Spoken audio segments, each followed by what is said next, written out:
Good evening. What's going on, people? How's it going? Good evening. First episode. Yeah. First time you and I, we spoke. This is literally the second time we actually have This came together a pretty quick, eh? conversation. Oh man, we had a 3.5 hour conversation 2 days ago. Yeah. So I was yeah, telling my it girl, came. I was telling my girlfriend after. She's like, because I told her I would call her after, and she's like, "You didn't call." I'm like, "No, seriously, it went on this long for real." And because we're in an RV right now, the wife is literally like 15 feet away, and I can feel her shake her head like, "Are you gonna shut the hell up? Yeah. How long do you have to It's fucking talk? it's a Jesus." it's a sixth sense. Eh? You can hear them shaking their head even without looking. She's been next to me over at least 100 to 200 podcasts, so she knows when I'm about to finish. She knows when she needs to be quiet, like be careful with the noise, but That's she's great. so used to it. But I can always feel the shut up already. Yeah, Jeez. you're gonna hear that one later. Oh no, but But hey, bro, she's heard it all. She's so yep, used to it. She's heard it absolutely all, so it's all good. it's cool to All have that good. kind of support, though. Man, we can talk about this now. We can talk about this in the future. Yeah, It's may as we, well go. May as well wing it. you know, I I'm lucky that I found a woman that compliments me. She is what I'm not, and I am what she isn't. And I, this is, she. I'm a very, very strong personality. I take a lot of space. I talk loud. I take a lot of space. I'm a big guy. I'm very opinionated. I'm very researched, but I'm very opinionated. And she's not trying, it's one of those women that understands that she has, there are gender roles, right? of course. That is one thing that we've understood from the get-go. I mean, And I I'm not, we're definitely gonna. it's a great That's place not to the start. topic Let's piss tonight. people off right now. It's not the topic tonight, but we're definitely gonna all, dig into all to that. I'm say sure a she lot. knows me. All to say that she knows me, she understands me, she gets where I'm coming from, and I can tell you, bro, she gets more. I get a lot of hate for what I talk about, and she Hmm. gets more annoyed. I don't get annoyed by this stuff anymore. I'm so used to it. But Hmm. she gets irritated. Like she had to stop looking at my social media. I told her, you got to stop. Because she knows me. She's like, no, but they don't understand. Doesn't matter. It's all good. So Oh I'm yeah, I'm yeah, I'm yeah. I'm extremely blessed when it I comes mean, to my it wife. sounds like So it, and yeah, sounds like you got the support there to do what you want to do. Does she agree with your opinions, or oh is yeah. she? Oh yeah, Yeah, we're very. I don't know. We're no, but it wouldn't work if we didn't, right? yeah, yeah. Of course, I find If you like have, you definitely have to have the same, at least broad values. You have to, more or yeah. less. Now, within that, of course, are going to disagree on some things. Um, But like I told you before we started recording, when we disagree, she's just wrong. I find you got to pick your battles. You got to pick your battles. Yeah, yeah, but it's funny because of the type of work that I do and I record a lot of podcasts, I get to share my opinion and she doesn't get to share hers. So even she disagrees with me, she's only gonna shake her head and I don't get to see it. So all good. Yeah, no, that definitely works. So on the agenda for tonight, we got 45 becoming 47. How do you think? How do you feel about that? Man, No, you go ahead. well, all I was going to say, I got a client. I'm in Alabama right now, so for the people that are listening, I spend half my time in Canada, half my time in the US, and I'm in Alabama right now, which is very red. We are talking Bible Belt, like Oh we are shit, yeah, fuck talking yeah. very big Trump supporters. And I got a client down here, he's a pizzeria, and the guy's a big Trump fan. And he had an inauguration party today. So I showed up to do some social media work, right? I was Yep. recording some stuff. So I got to watch it live with a bunch of people that are very big Trump supporters. So it was interesting. It's definitely something you and I need to talk about because he said a few things that I'm like, hey, hold on, we need to dig into this, like expanding their territory. I'm like, the fuck did you just say there, bro? Like, what the fuck did you just say? Yeah, no, I mean, we're definitely going to dig into that. Just for in case any of the audience members are not quite sure, you are a conservative, and I I'm am. definitely on the right side of center. Yes. Yes, exactly, and I am definitely on the left side. However, exactly where that stands, I don't. I think we both consider ourselves sane and reasonable people, and at least for me as a I like lefty, to believe so. I do like to yeah, believe so, at least.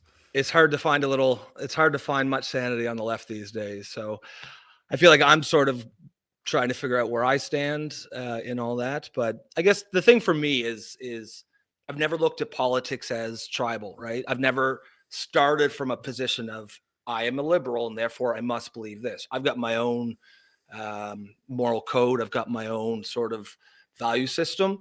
And for most of my adult life, when I have taken my values and applied it to politics, I think that's put me on the left on most issues. And so that's been my identity. However, that doesn't mean I'm just going to blindly go along with whatever the left says. For those of you who might follow me on Twitter, you probably know the biggest thing I talk about is transgenderism and gender identity and that whole mess. And we're gonna, I'm sure, get into a lot of that on this show as well. But that was the first thing that sort of made me realize, wait a minute. A couple of years ago, I was like, hold the phone here. My whole life, like I've supported gay rights. I've supported because to me, my whole outlook comes from just the basic idea of live and let live. I don't really give a shit who you want to have sex with and who you want to marry. Don't bother me at all. But somehow that, I mean, that to me is just the obvious, that's just what I believed. But then they added the TQ plus and all this other nonsense. And now it's sort of like, well, hold on a minute. I do believe that people should have the right to marry who they want, but that doesn't mean I think men can become women or that male rapists should be put into female prisons. And to me, that's just so much common fucking sense that when I look around and see people trying to twist themselves into pretzels, people on, my side, supposedly, it really sort of, past couple of years, I've had a bit of an existential crisis. I think you could say, sort of wondering where I fit. So when me and you sort of touch base, I was like, okay, well, here's the one thing we talked about this, our first conversation. One thing I've noticed since I started talking about gender is that I find that I have a lot more in common with sane and moderate righties and centrists than I do with people further to the left of me on my own side. So I mean, I think we both feel there's almost an unserved market of people who are just sick of it all. You know what I mean? People who just want some sane, like good governance, sane politics, and I think that's sort of where we're coming from. Because you're a righty, I'm sure we're going to have some differences on a lot of issues for sure. But I'll be interested to see sort of even in this conversation when we talk about like Trump's inauguration, Biden's pardons, which I couldn't believe when I saw all that come out. Like, Oh, I believed I forgot about it, but when I saw it this morning, I'm like, yeah, motherfucker did it. Yeah, I knew it as soon I as couldn't believe it. because I get a lot of news. How do you call them when they're alarms? Like they're brand new, like breaking news. And I have a lot of notifications or alerts. but especially breaking news, right? So they just pop up on my phone because I pay for Pardon something. pardon Oh no, Fauci. they just pop. Oh, I'm like, oh, you. But the thing is that we'll talk about it. But it's interesting how he did it is pretty devious.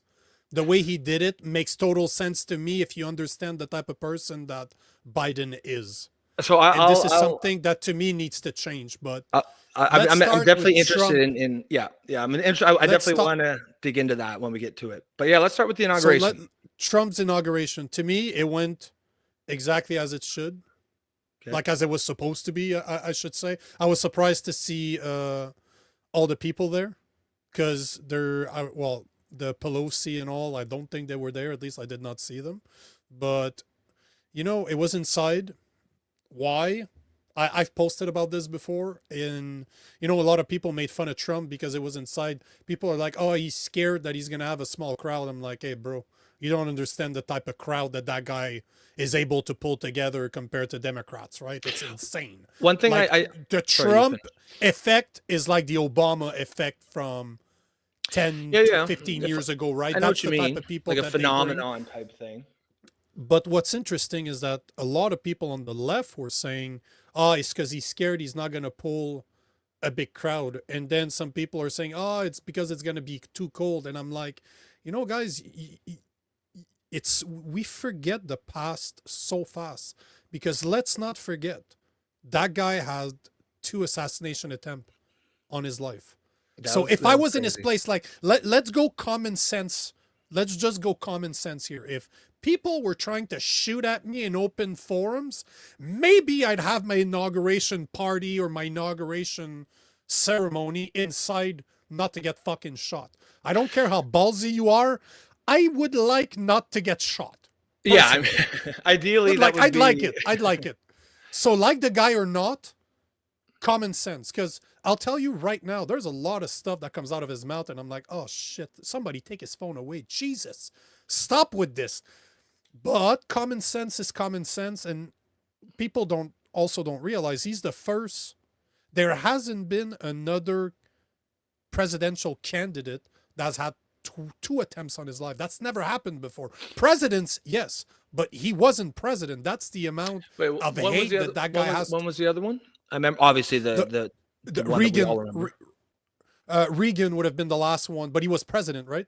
Okay. So Reagan would be the last one. I think it was obviously at the end of the 80s, if I remember correctly. But Oh no, sorry. I Reagan mean, was the last one. you said there was 2 on Trump, so there was obviously the shooting one. What was the other one? I can't. There was one in Pennsylvania. There was one in Butler, Pennsylvania, where the kid actually shot him in the ear. Yeah, that's the And one then I you remember.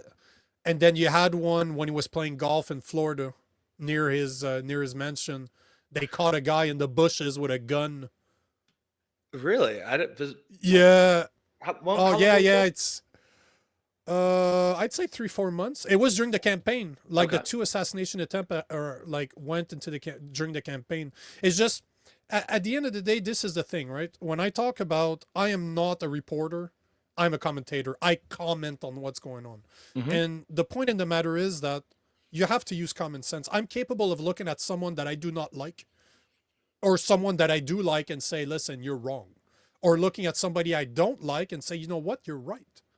Because one of my friends years ago told me that there's no such thing as a great man, just great ideas. Once you understand that, you can put everybody, like I can put my emotions aside and just say, you know what? I understand what he did. However I feel about Trump, I get it. At least that part makes sense. Is that why he did it or not? We'll never know. So But it's. Sorry, you finished what you're saying there. No, I was just gonna say. it was a but, 3 dots, passing the um, puck to you, my friend. yeah, no, I got you. Actually, I'm glad you brought that up. I think we discussed that sort of the other day when we were talking. And I was sort of telling you my opinions on. One thing I thought was interesting that we both agree on is just this big picture idea. There's kind of something wrong. You know what I mean? Something wrong with the culture. With if you want to, because I'm talking big picture. I'm talking like Western society. There is, and you can see it everywhere you look. If you really want, you can think about like fucking declining birth rates. You can think of just lack of family. You could look at depression rates, anxiety, whatever metric you want. There's something fundamentally wrong, I think, with Western society. Now, I guess what's interesting is that I think both people on the either side feel this. I think where we differ maybe is, or where some people might differ is, depending on where you sit, what you think is wrong and what you think the solution is got to be different. So I think, and one thing I think that we sort of tried to do with this podcast is to provide, I guess, a form or a blueprint where people can disagree, either respectfully, just have a conversation where the ideas are king, right? It doesn't matter, like, because you hear that all the time, right? This idea like, oh well, you believe that thing that bad guy believes, that means you must agree with every single thing and that's just such a anti-intellectual concept. I mean, that's you know when we talk about this big picture, something's wrong. I mean, there's a lot of moving parts there, and it's not just one thing. But I think one thing that's wrong with politics today is that idea that if you agree with one person on one thing, you must agree with everything that they say, and it's just so toxic, right? Like, so I think one thing we established right at the get-go was, whether guests we have, whatever conversations we have, an idea has to live or die on its own, right? It has to sink or swim on its own. Who, like, people talk about like Hitler, yes, terrible guy, one of the most evil men in history, but like, I'm sure that Hitler also believed the earth was round. You know what I mean? Does that mean if I believe the earth is also round, I have to agree with everything else he says? You know what I mean? I'm obviously using a ridiculous example, but it's that same logic, right? So I'm glad that you brought that up, because I think if nothing else, one thing we're going to try to do here is to essentially provide a blueprint for, ways to have these discussions, ways to disagree respectfully. But one thing I suspect we'll find is we actually probably have a lot more common ground than we think. I think the media has a vested interest, and so do the politicians, in making all of us believe that we're, if you're on the left, the right is your enemy. If you're on the right, the left is your enemy. Not just to disagree, but these are bad people. And that suits them, that benefits them, but it doesn't benefit us. It doesn't help us. It doesn't help society. It doesn't help us fix any real problems.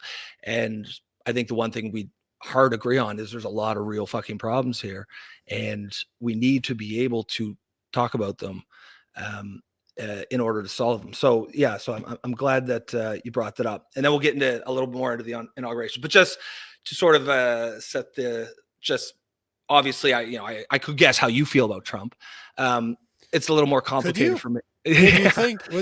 I don't see. I like it. What do you think? Because I'm a bald-headed guy. Obviously, I'm racist, so I support Trump. Right? No. I just mean because you're a righty, you would support him. You'd be like pretty much. But I'm not.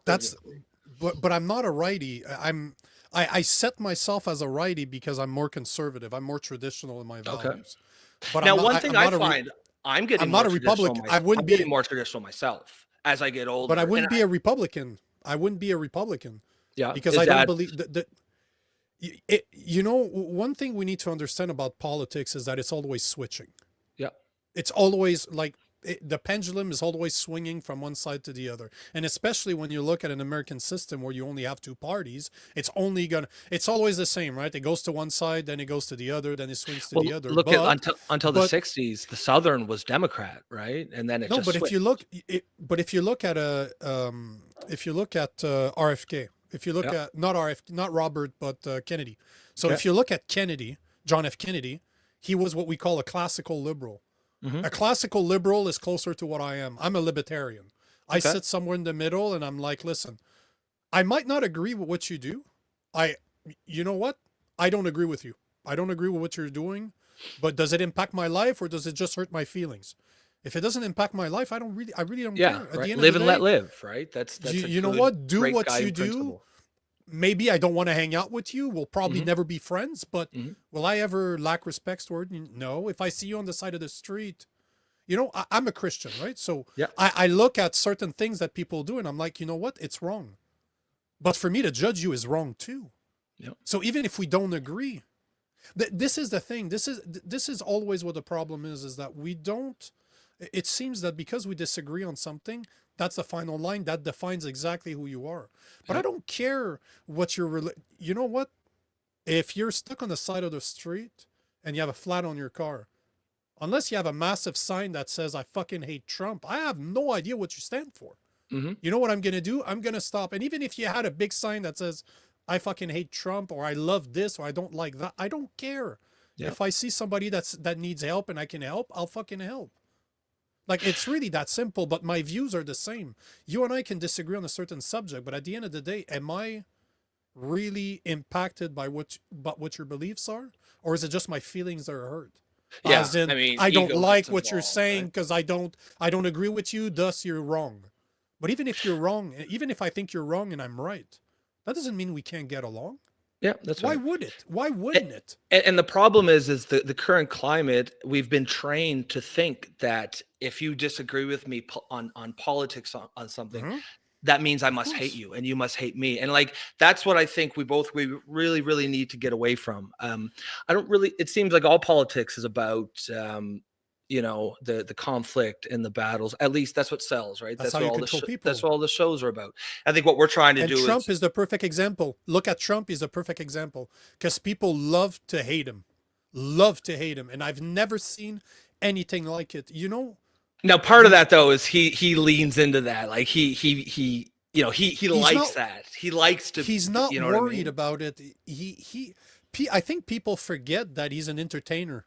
Like he's a Oh businessman, yeah. but he's a Oh yeah. massive entertainer. He was on TV for years. So is he going to lean in the fact that he's pissing you off and you're showing it to him? Of course. In his head, it's a business deal. If I Yeah. can make you lose your cool, that means I can extract more out of your pocket. That's how he sees it, right?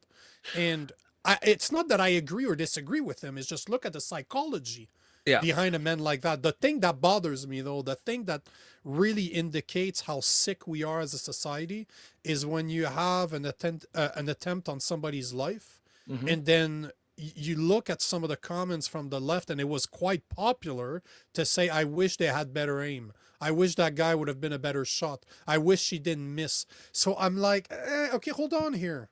Hold a fucking train for a second Hmm. here. So you're basically saying that because you don't agree with him, he deserves to die. Well, This that's, I mean, opens that, a this opens a very dangerous door. Does that mean that because I don't agree with you, I get to kill you?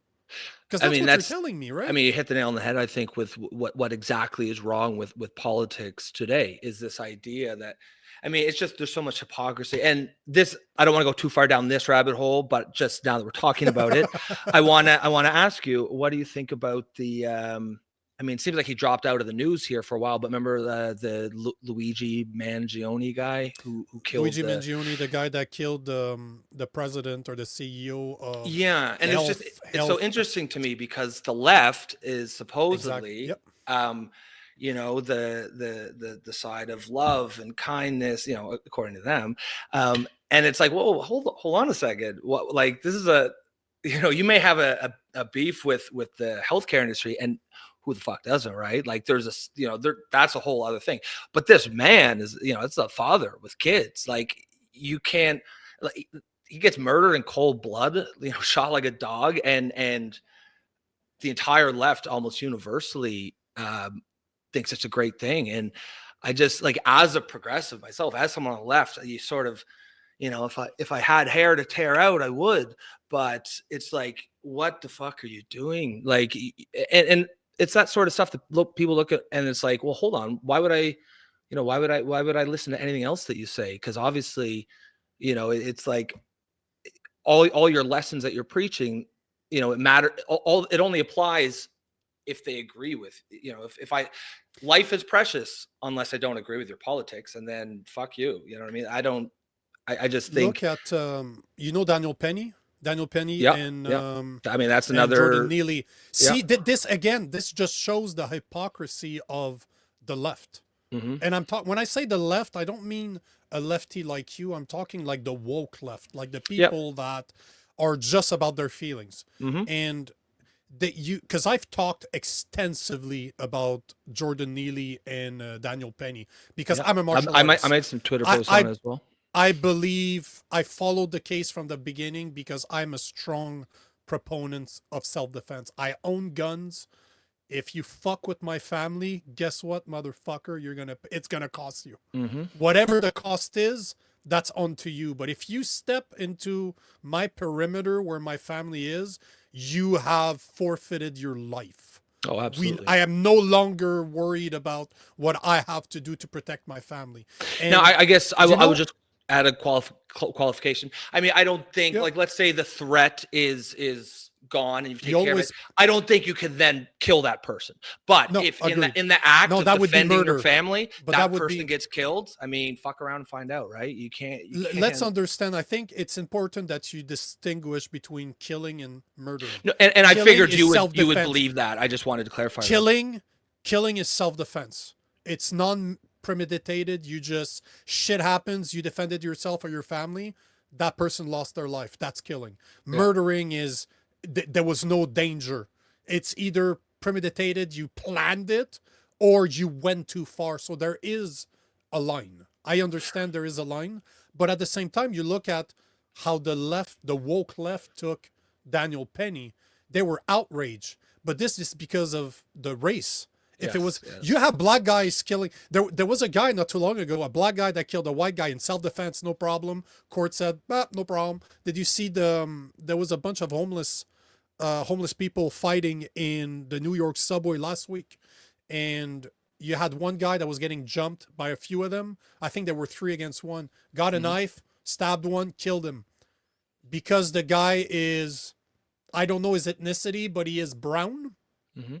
And I'm not me being racist. I'm not being stupid here. It's just, Well, he's that's somewhere from he's from South America somewhere. Yep. Yet the DA announced it right away. He's like, no, we're not going to press charges. So, but this they couldn't do with Daniel Penny yet. You look at actually what happened as a martial artist, that choke was garbage. He didn't kill him with that choke. That choke did not cut anything. It was barely controlled. If he knew what he was doing, I would have got out of that in about half a second. So weak. It was such a weak. But the point in the matter is that you had somebody that entered a room in a subway, a train, and started screaming that he was not scared to die. If you did that in front of me, sorry, bro, you're not. What he did to you was very gentle. I wouldn't have choked you out because I know what it is to go to the ground with somebody that might have a weapon in his pockets. He can stab you. He can shoot you. I would have knocked you out cold. You wouldn't have even had the time to finish your sentence. You'd be sleeping. I don't take those chances, right? But the point in the matter is the reaction, however I feel about it, however what I would have done, the reaction was completely different. Gioni is like, ooh, and he murdered someone. Yeah, you can't. And Daniel Penny on the one killed hand, someone. Yeah, it's crazy. It's absolutely nuts. When I mean, with Daniel Penny, I think you just people who say he tried to murder him just have no idea about like the kinetic nature of these kind of events. No. You know, it's not like he's sitting there making decisions. He just recognized a threat, and everyone else on the car recognized it too, and he stopped it. And in the process, a man was killed, and that is unfortunate. But like, I think that radicalized a lot of people because now, when you said woke left, and I mean, I completely agree with that. I think, so I've got a fairly large Twitter following. I've got 40,000 followers. I just started talking like 2 years ago, maybe, about shit that I saw on the left that I didn't agree with. And one thing I've noticed is a lot of liberals and progressives who agree with me, who maybe they're not going to consider themselves righties or conservatives, but like they see a huge problem in what we'll call woke. Now, you get a lot of smug assholes on Twitter and be like, oh, what does woke mean? What does woke mean? Well, okay, I'll give you a definition here. And this isn't a dictionary definition, but I'll just explain it. I think what people have an issue with is this idea that, the woke worldview that divides the world into very simplistic terms. There's your oppressors and there's your oppressees, or the people who are oppressed. And all you need to do to figure out any situation. And now, by the way, where you sit, whether you're oppressor or oppressee, is entirely based on your external identity, your race, your sex, your sexual orientation, things that really don't matter. And the woke worldview has a hierarchy of oppression. And, at the top of it sits, the favored pets of the left, transgender, fuck, I don't need to say it. Like we all know what it is. Black transgender without a leg. And we all know who's at the bottom of this hierarchy. And so anytime you're looking at a scenario, all you got to do, according to the woke worldview, is look at the identities of both people, and whoever sits higher on the hierarchy of oppression, they're the ones that was harmed. You know what I mean? There's no context. It has nothing to do with what actually happened. It's just, the guy was white. Well, he was in the wrong. Period. And I mean, that's wrong. It's just morally, ethically, commonsensically wrong. It's lazy. It's lazy. It's intellectually lazy. And all it does is perpetuate the kind of, social unrest that these people are supposedly trying to stop. You know what I mean? So there's a lot of issues, but the Daniel Penny thing, absolutely. If Daniel Penny was black and Jordan Neely was white, they wouldn't give two shits. He would not have been charged, and that's just a fact. And that's not a way to run society. That has nothing to do with actual progressive values or being a liberal. That's cult thinking. And for me, as a progressive, a liberal, that's what I'm really fighting against, because it's counterproductive. It hurts the left. It hurts all the constituencies that you claim to care about. I think that society needs a sane left and a sane right to balance each other off, to be healthy. Once you have people starting going crazy, the far left and the far right, the activists dictating things. I mean, when we look around today, that's what we see, that they've been the ones in charge. And I think, it's time for the adults in the room to start standing up and saying, no, we're not following these people anymore. And I it's think, always interesting. Look at the bell curve. well, Something yeah, like yeah. 70% of the people sit somewhere, split the middle. Look at the bell curve.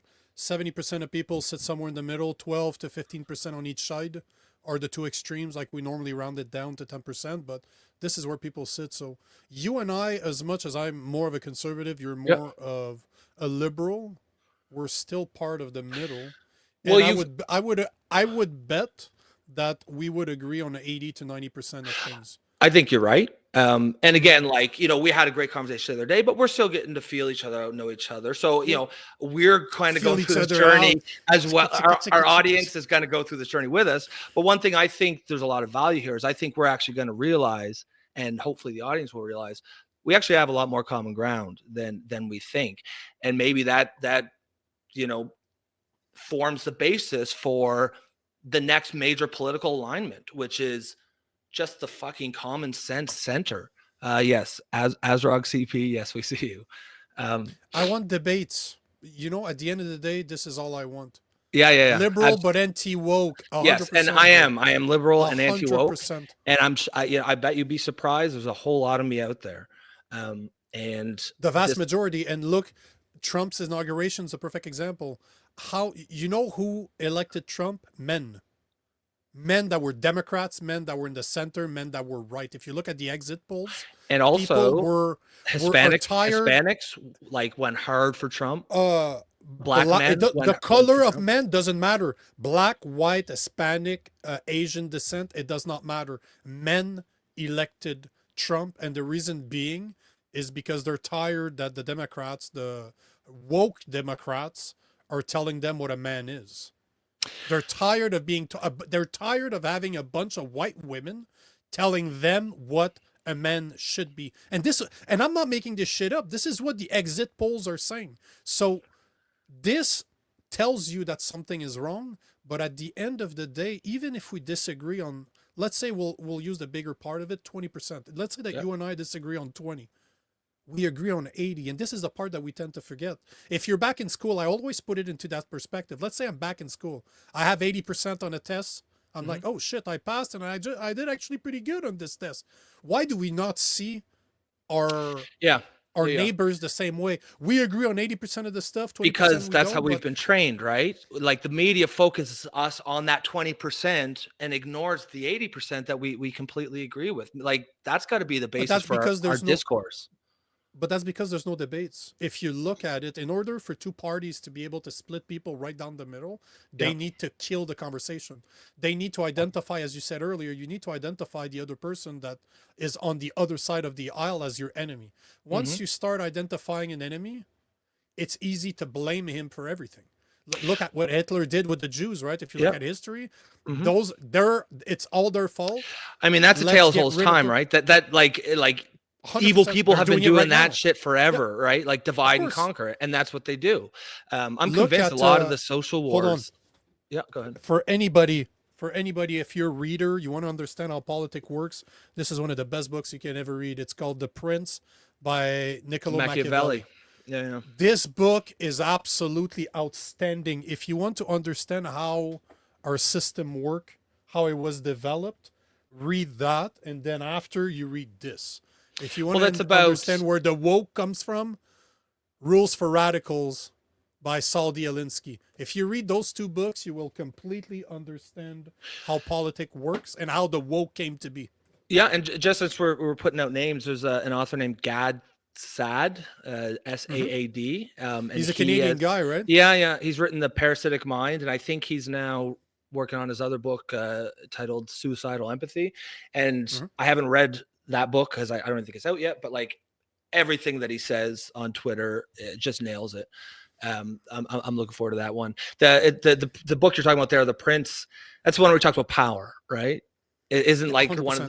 one of the main questions, is it better for a leader to be loved loved or respected? Loved or feared is what it was. Mhm. Um, 100%. yeah. No, it's a great book. But the But point I was trying to make is just that it's divide and conquer. yep. Like it is always divide and conquer. And in order to be able to create an enemy out of somebody that you do not know, you have to cut the conversation. And hopefully this is the point, at least on my side, this is the goal of this. And my other podcast is the same. I talk to people I disagree with. I know that I'm going to disagree with. Well, you have to, But the right? You have point, to. of course, if you think about it this way, break it down to the most common denominator. You have to be able to hear somebody that you don't agree with if you ever want to learn something new.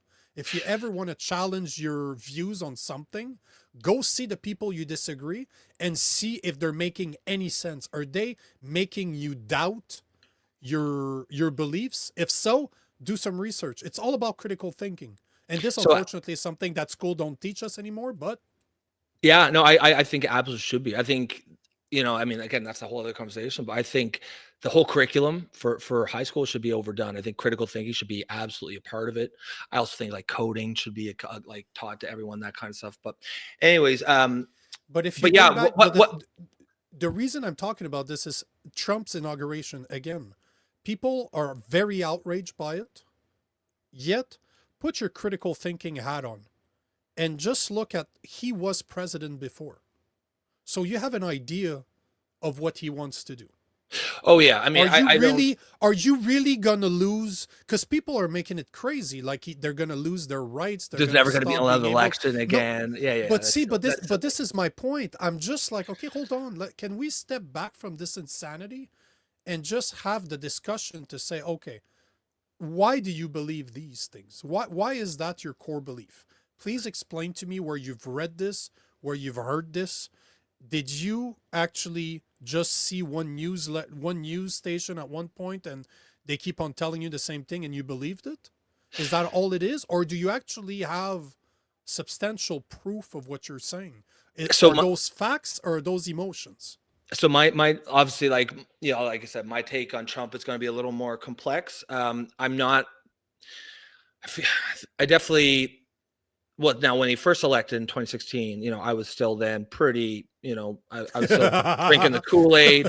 So I did think it was a big, this horrific thing. Now at this time around, I definitely feel differently. I can't say I think he's a bit of a windbag. I think he's obviously, He's a politician, bro. yeah, he's not diplomatic in any way, and there's a lot of things I don't agree with him. But I'm more sort of like, okay, I'll give him a chance. I mean, he started with a executive order tomorrow saying that in the eyes of the United States, there's only two genders, and I mean, like, it's pretty sad that it took the president of the United States to say something that fucking any 5-year-old knows. But it's a great step in the right direction. So I mean, that's I'm willing to give the guy a chance, I guess, but I will be critical of him when I see it. As you should be. But as you should be. My problem with him wasn't even so much his politics. Honestly, I don't really see him as having politics per se in the way that we think of it. I think I think he's very much out. I think he's definitely very self-interested, which, I mean, a lot of people are, and that in and of itself is fine, especially if he can get his interest to line up with the interests of the United States. That works fine.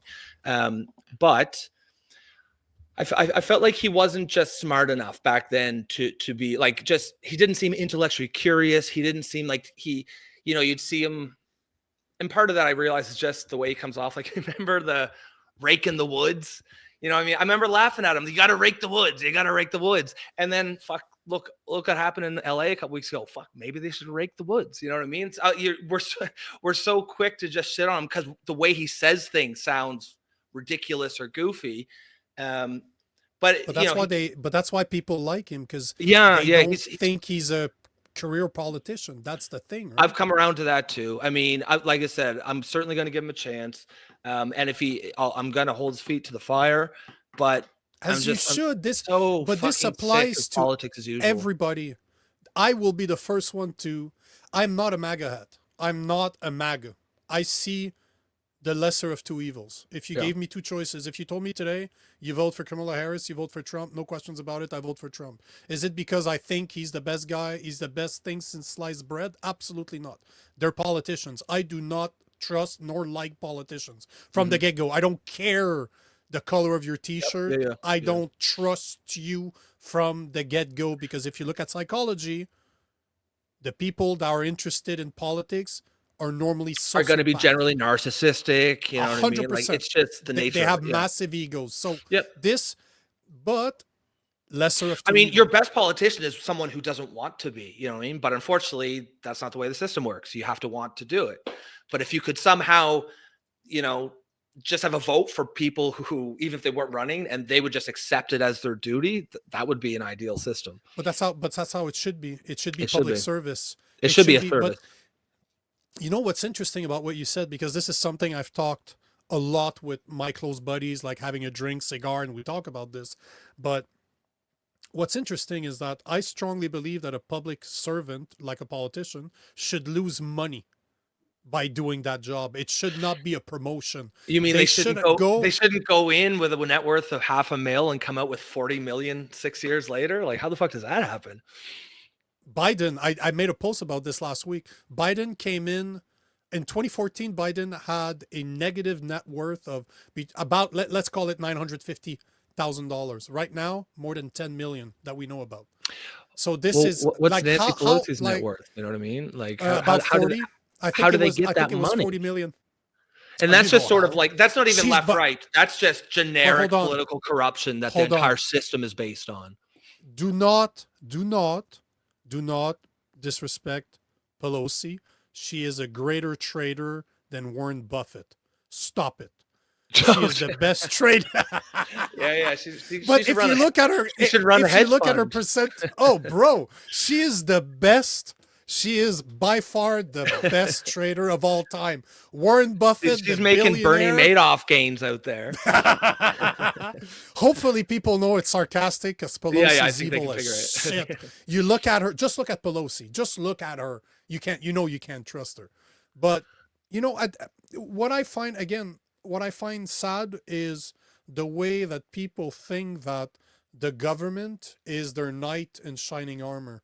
And I think this is the biggest fallacy, is people put their trust in the government as in they're supposed to save me. Yet what I find the most interesting about this is, yes, your president or your prime minister, depending where you are, is going to have a major impact on the country itself.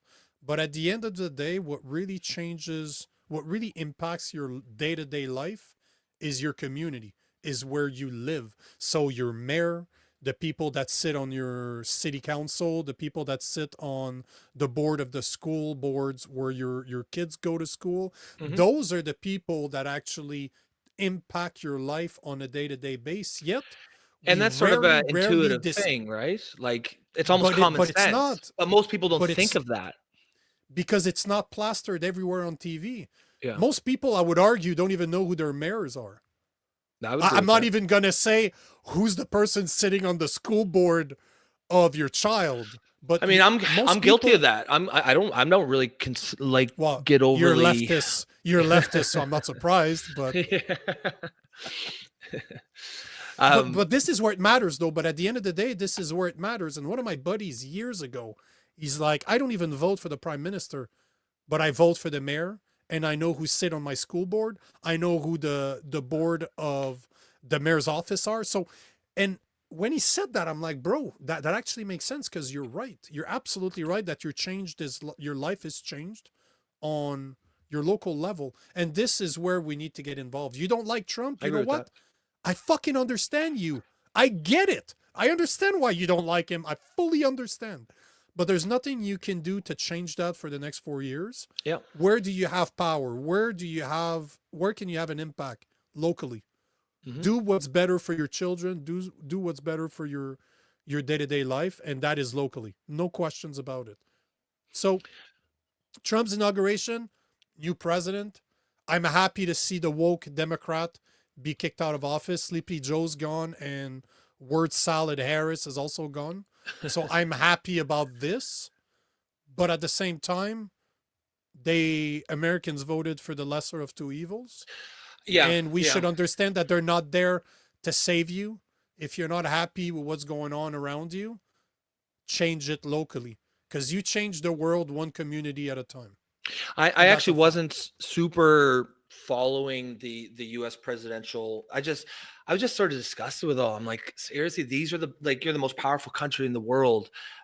These are the best two options you can have. Like when you've got Biden and Trump, and then I guess Harris and Trump, and it's just like it's got to be. It's got, like where are the young? Where are the politicians that inspire you? You know what I mean? Like where's the JFK? Where isn't? I'll even say. I mean, I Obama was a uniquely charismatic president, and I think the Democratic Party really fucked themselves in the ass a little bit. Um, excuse my language, that came off a little crude. Um, really, because they put all their eggs in the Obama basket, but they didn't. It's like, but okay, but Obama is a once in a generational charismatic politician. You can't, and then and he's left, and then what do you have? Hillary Clinton. I mean, that was a terrible decision to nominate her, and then Biden is essentially Obama light, right? It's just more of the same from them. Like where's the next? Like, don't tell me it's Gavin Newsom. That ain't it. Obama light, I love it because he's white, right? That's why you're saying that. Oh shit! I mean, yeah, That's freaking funny. yeah. Well, It is not how I meant it, but it actually is kind of funny. yeah. Happy accident, pun Yeah, intended. yeah, fortuitous. But they don't have anybody. They don't have anybody. What Kamala Harris is going to try in 2028? Like seriously? Yeah, and so if It's you're, going to be a rough 4 years. It's going to be a rough 4 I think years. it's gonna be a rough Democrats. At least the 30 first 2 years, years 20 is going years for the Democrats. I think, and this is part of why, I'm trying to impart. I feel like the Democrat Party just needs to just tear itself down and start from scratch. And this is why I am involved in this podcast and just speaking out about this issue, because I think there's no point in sort of starting from fresh with the same sort of diseased left-wing ideological structure that we have right now. We need to we need to start basically, essentially, in my opinion. I think the left needs to have a serious conversation about who we are and what we stand for, and it's going to be painful and it's not going to be easy. But I mean, it's clear what you've been doing is not working, and if the Democrats don't change, and I don't see any indication that they will. I don't think I think they'll be out of power for 20 or 30 years. And that's not good, even if you're a Republican, because anytime you get, just uninterrupted governance by one party, it is inevitably going to lead to bad governance and corruption. Inevitably. You can't avoid it. So I mean, even if you're a Republican, you should want the Democrats to start pulling their head out of their ass and figuring out what exactly it is that, and I don't mean the Democratic Party specifically, I mean the left, the global political left in the West. We need to figure out what the fuck we stand for, because whatever we're standing for right now is not working. The thing that I hope, and because again, I'm somewhere in the middle. I'm not Okay. right, I'm not left, I'm a libertarian by nature. I just hope, and I really, really hope that it does not swing so far right Mhm. that the right acts like the left has been acting for the past 20 years. And this they is something will. I tell my this is something I tell my followers. This is a conversation I had with one of my clients where I'm helping him with his social media. I'm like, bro, hold on. He's a Trump supporter. Mhm. And I told him, you cannot talk to people like that. You cannot call them names. Do not act the same way you were acted against Treated as, yeah. for the past since Obama. Don't do it. Don't, because this is not helping. You do not get, if you understand what it is to be on the other side of the spectrum where where you're censored, where people call you names because you have an opinion and you didn't like it. So as an adult, you should be able to put your big boy pants on and say, you know what? I'm not going to treat you the same way you treated me. Although I should, because eye for an eye, a lot of people think that way, but that doesn't mean that you should, because nobody grow. You know the expression that if you believe in eye for an eye, you'll leave The world, everyone is human blind. alive with one eye. No, Yeah, there's yeah, be yeah. one guy, unless he plucks his own eye out. But Politics is the inherently. Oh, sorry, you finish up what you're saying. no, but all I'm saying is it always comes, it's always going to come back to the same thing. Allow people to have a debate, Hmm. a polite debate, an educated debate, an intellectual debate, Hmm. where people can just sit back and learn and listen from two experts, four experts, whatever. Like at the beginning, you laughed about flat earthers and people that think that it's a globe, right? Yep. This is a conversation I'd love to have because I've heard both sides of the argument. I'm somebody that digs into rabbit holes all the time. Do I believe Hmm. that it's true? Do I believe NASA faked it? Yeah, actually, I probably do. Does that mean I believe the Earth is flat? No. Do you see what I'm saying? Like there Yeah. are gray area in belief. That being said, I'm I generally, wish I wish there was just a conversation between the two, because I would listen to it even if I don't agree with it, even if I don't agree with the other side or I disagree with both sides and I think you guys are fucking crazy. Like we said, clowns to the left and jokers to jokers the to the right, and I right. sit somewhere in the middle. But I just want that conversation to be had, to be Well, able to have an intellectual conversation where people are not insulting each other. They're actually attacking the conversation. Attacking is not a good word, but approaching the conversation from, engaging. Yeah. I think, yes. And that's what I was saying. I don't want the right to become, to think that they have the right to be like the left because the left treated them like shit. I got banned. I got called all the names possible. I lost a lot of money by getting my shit banned everywhere. And you know what? It is what it is. What do you want me to do? Is me being pissed off at them and calling them names gonna grow the situation or gonna make the situation better? No. What can I do? Sit down with them and try to understand where we actually connect. Where is that? Can we fill that bridge? Can we just bring that gap together and try to at least have a conversation? yeah. And I mean, I feel like politics is going to be inherently reactive. And that's what I mean when I said earlier, when I think society, regardless of where you stand on this political spectrum, you should want the other side to be sane. You should want them to be reasonable because we need we need a healthy left and a healthy right in order A to healthy balance each other. center. In order, yeah, in order, I feel like if you have a healthy left and a healthy right, the healthy center will Sure. just inevitably happen. Um, but if you think of it as a scale, once it's, if it goes too far here, it's going to go back, and if cooler heads don't prevail, it's just going to go like this forever.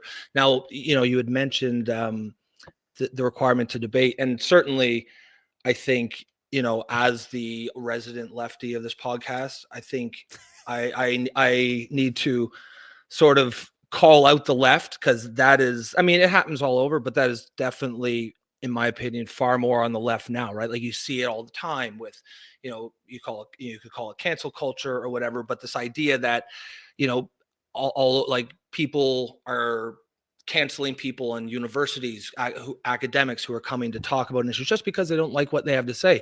And that's just so short-sighted. At the end of the day, if you are right and you believe you're right, you're going to welcome that debate, right? The only reason you're going to shut down debate is if you know deep down, and maybe not even all that deep, that you're wrong. You know what I mean? That's why the trans activists are so eager to shut down anybody who understands that the reality of biological sex. They know they can't win it. They know they can't win that debate, and we see now a huge backlash over the last couple of years coming back against gender ideology.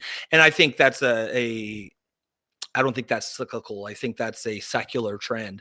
I think even 5-10 years from now, we're all going to look back and be like, holy fuck, that was crazy. Remember that time, from like 2015 to 2025 when we all just pretended to forget to know the difference between men and women?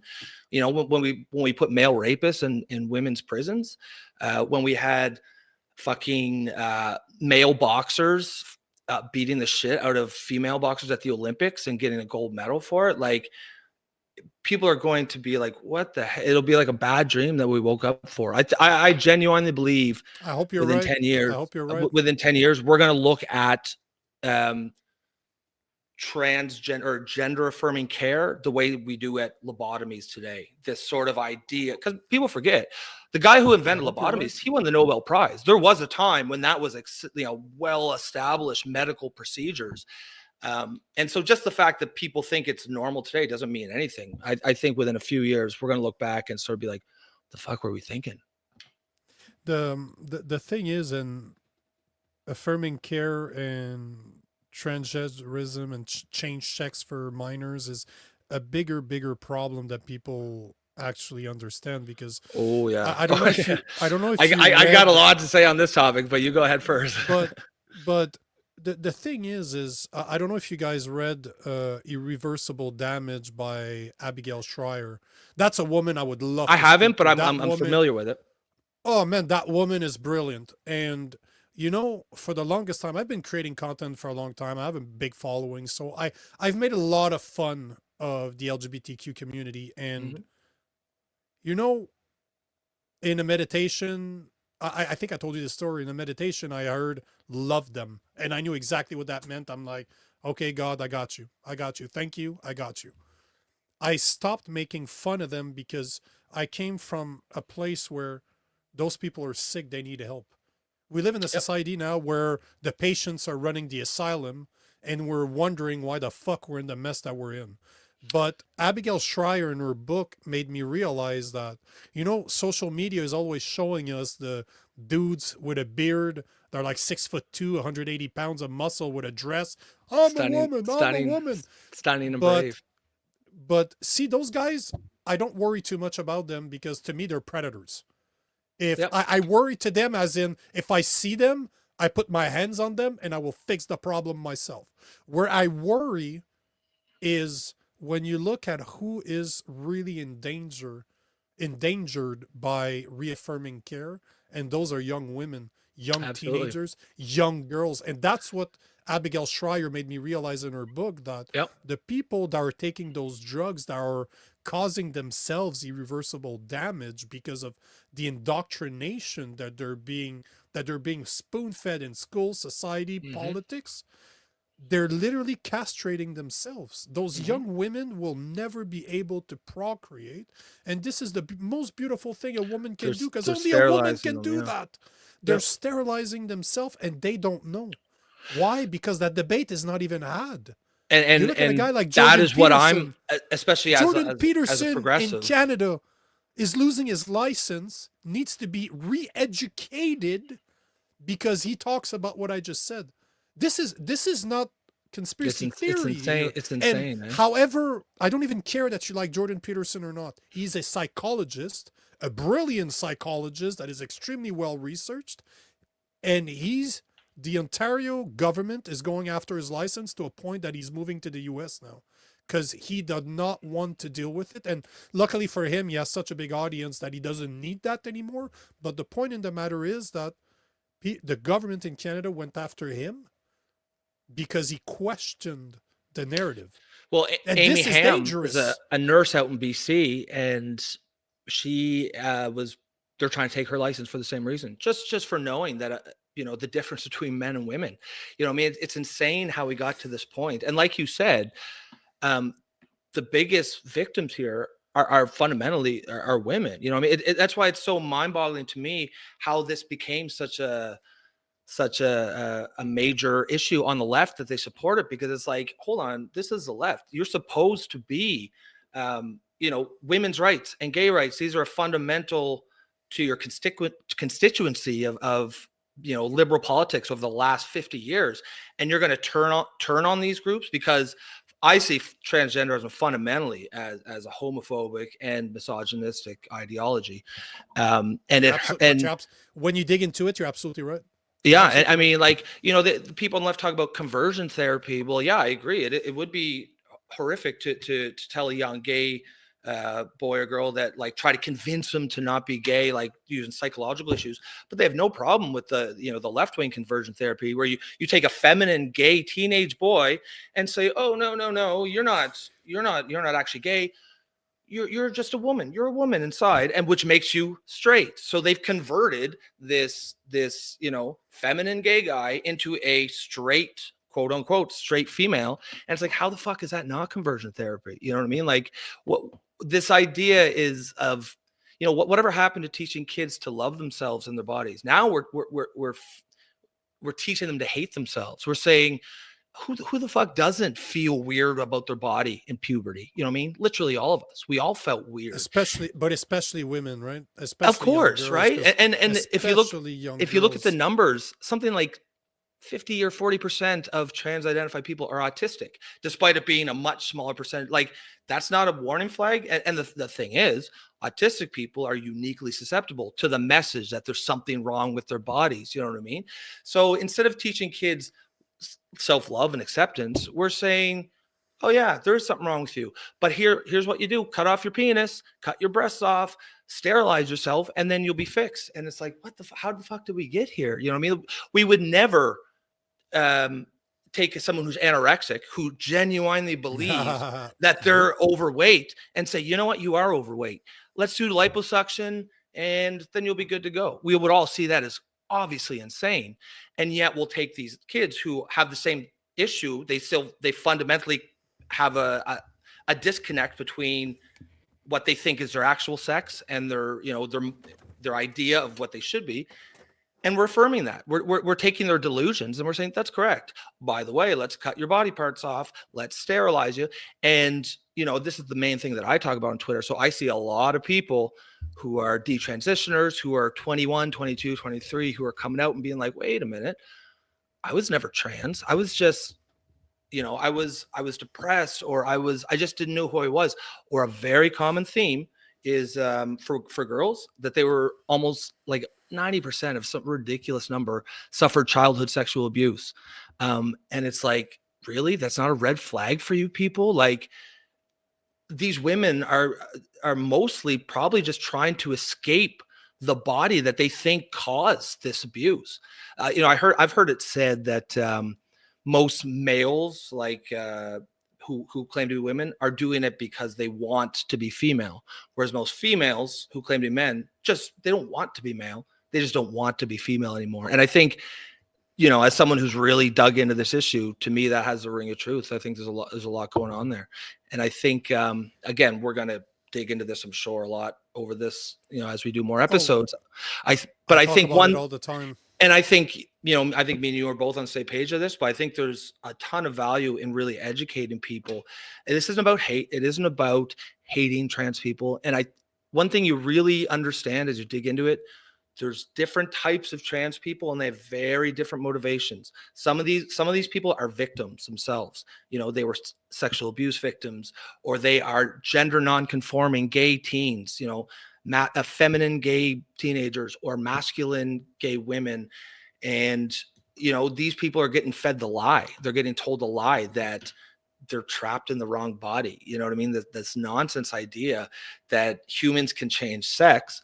And then there are other types of trans people who are not victims, who are predatory in and of themselves. And, you can recognize it when you see it. But these are the ones who are going into female bathrooms, taking triumphant selfies of themselves. The whole point to them is the discomfort it causes to women. If you really just wanted to pee, you just go in and pee.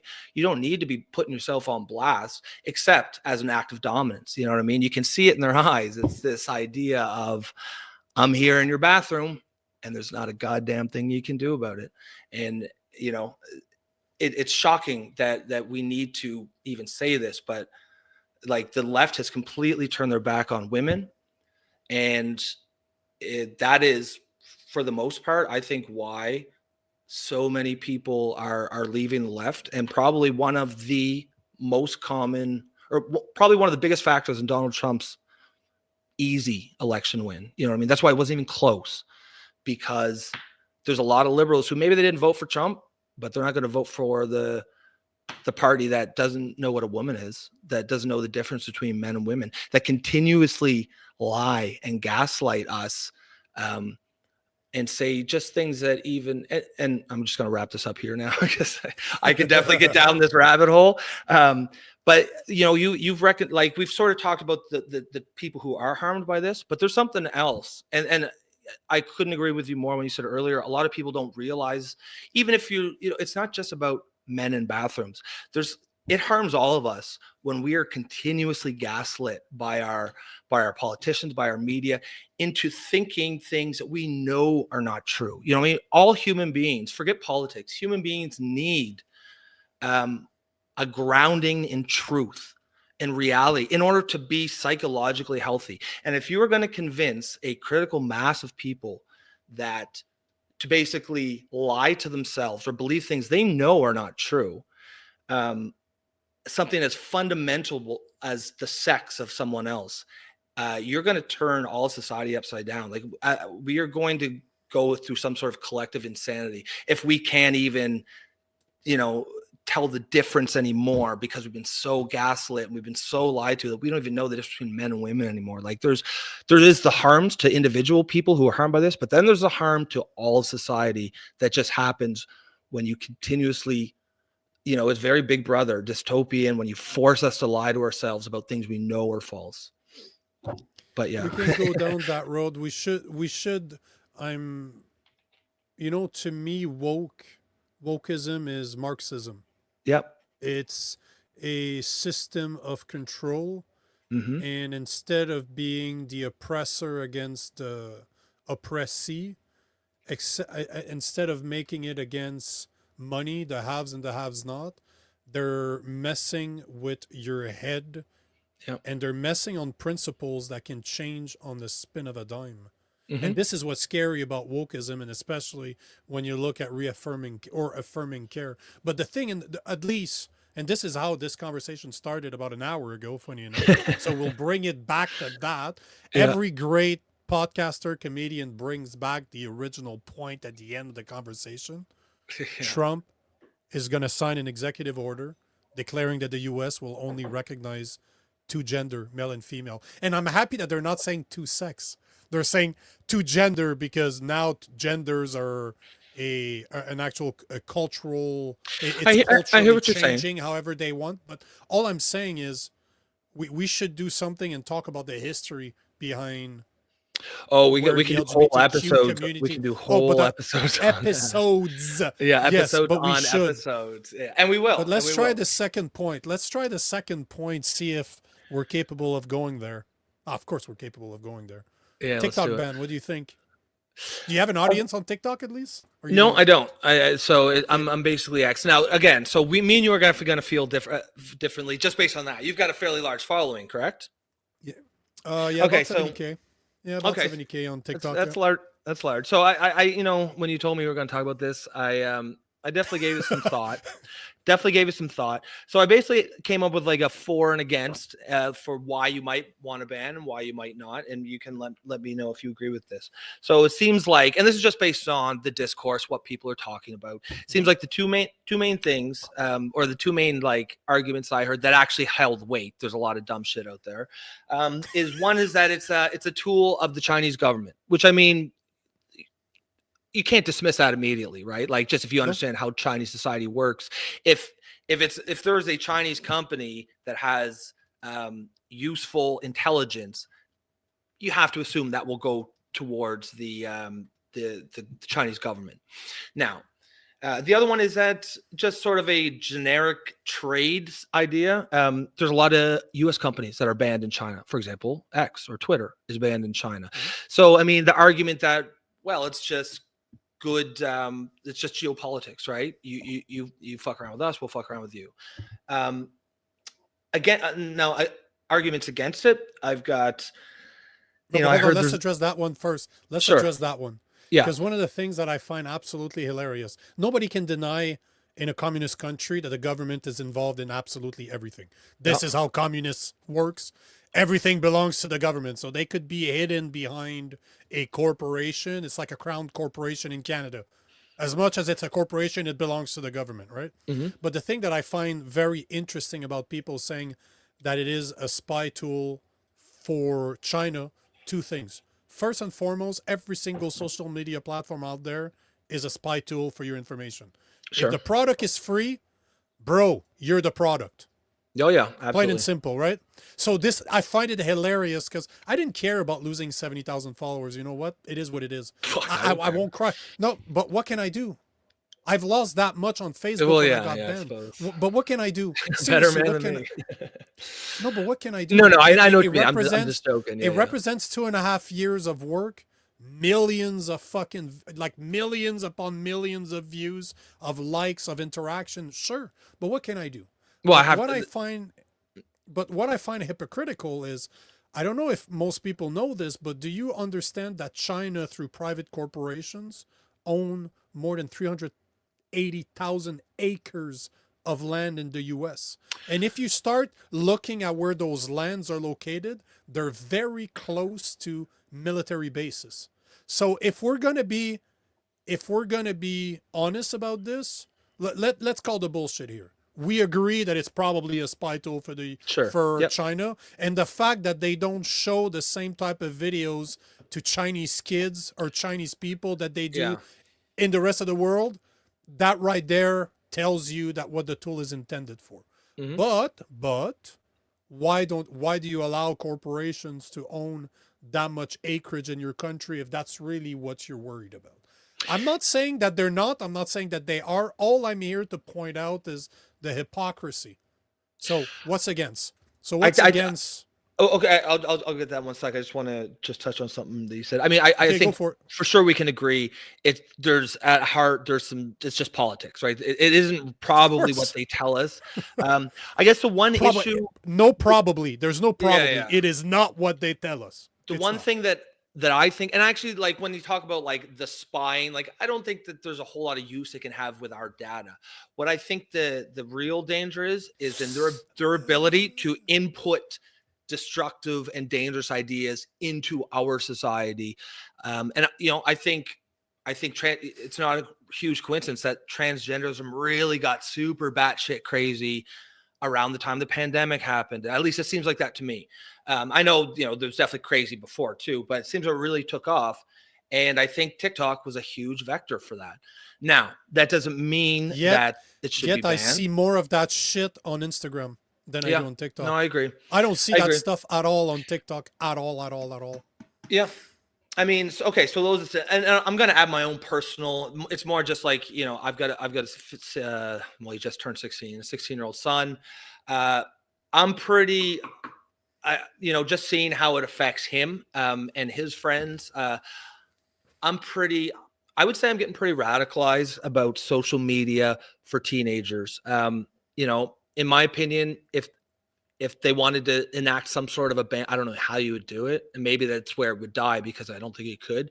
But just at least in the abstract, I think it is so harmful for teenagers' development. Like, think about when we were kids, right? Like, you didn't get invited to the party, and that sucked. But now you don't get invited to it, and you have to see it you see all the pictures of all the kids having a great time, and they're not even having a great time. They're all just sitting there on their phones pretending to have a great time. I'm just using that example, but it's just, it adds so many layers to childhood development that people our age never had to deal with it. So that's my sort of personal take.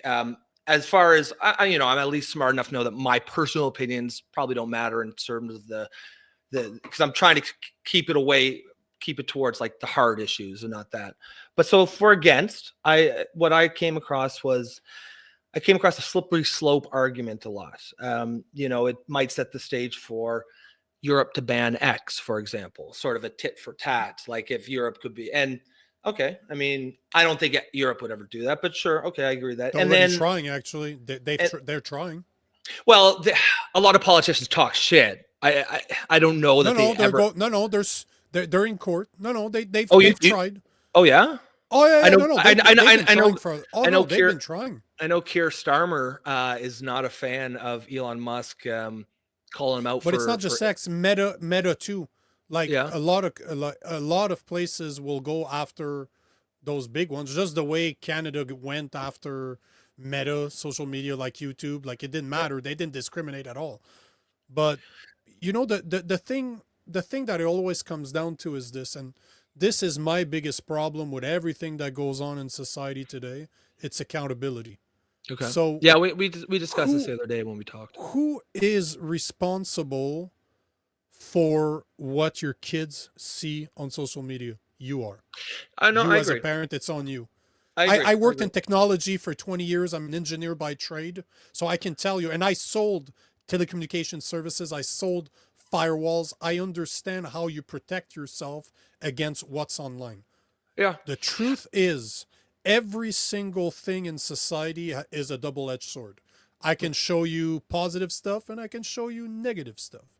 But a lot of parents, if not the vast majority of parents, are not involved in their kids' lives to a point that they understand what they are doing on social media. Yeah, that's And true. the thing is like the UK right now, they approved a ban on social media, and not just X, not just TikTok, every single one of them.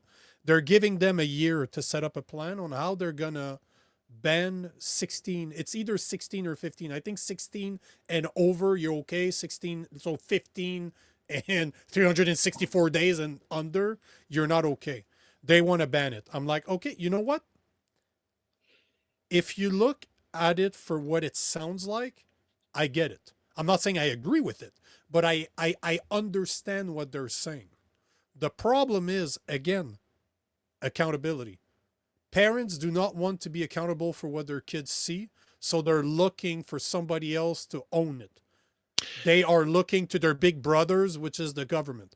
And if you read history over the past 100 years and what Marxism has done to country, China being the prime example of them not being able to see what they want to see online because it is extremely censored, it all comes down to ban and a lack of accountability. Yeah. Why would you want your children to be off those platforms? Because it's fucking dangerous for your kids. No questions about it. I get it. And those platforms are extremely intelligent. They understand how your brain works. They understand how dopamine works. They understand how to hook you and make sure that you spend time after hours Well, every even day. if you know that they're doing it, it's you still fall for it. You know what I mean? You can see it working on yourself in real time. They're so good at it. But But the hold on. sorry, go ahead. The thing I was going to say is there's an accountability problem when it comes to the parents and the kids or the teenagers, whatever. It always comes down to the individual to make the best decision possible. Because if you cannot choose for yourself or choose for your family, that means Big Brother is going to step in and they're going to take that decision for you. And where it becomes extremely dangerous is the only way that they can ban children, let's call it 16 years old for the sake of argument. They want to ban in the UK, they want to ban, not in the UK, sorry, I'm mistaken. I meant Australia, not the UK, it's Yes, Australia that's that right. I'm It's talking Australia. about. Yep. So if, when I said the UK a few minutes ago, I'm mistaken, it's Australia. Australia will ban social media for kids below 16. The only way that they can do that is by asking every single person that uses social media to provide an ID that is approved by the government, that will have your name, your age, your address, that's going to be attached to your social media, to your Which brings social up number. its own host of issues, right? Its own. But this is where it comes down to. Now you're talking about censorship, because look at what's happening in the UK. People are getting arrested and thrown in jail for Yeah, we're gonna something talk that about. they said We're gonna. online. But That's but this but that this is is the crazy, eh? We're definitely but gonna this dig is the into that, I'm door sure. but this is the door that you're opening. The day that you stop taking accountability for your actions, you open the door for the person that you gave power to fix the problem, and I'm air quoting here, to fix the problem, to take your rights away in the name of security, protection, and they take your, people will always take your freedoms away in the name of security. So That's right. what do you want? Who do you want to be responsible? An educated parent that takes the time to understand how social media works, understand that there's very easily downloadable software that you can install on your kid's cell phone, that you can block everything you don't agree with, and they won't be able to see it. Like, I got some friends here in Alabama. They're the father is a history teacher in high school, and the mother is she's a stay-at-home mom.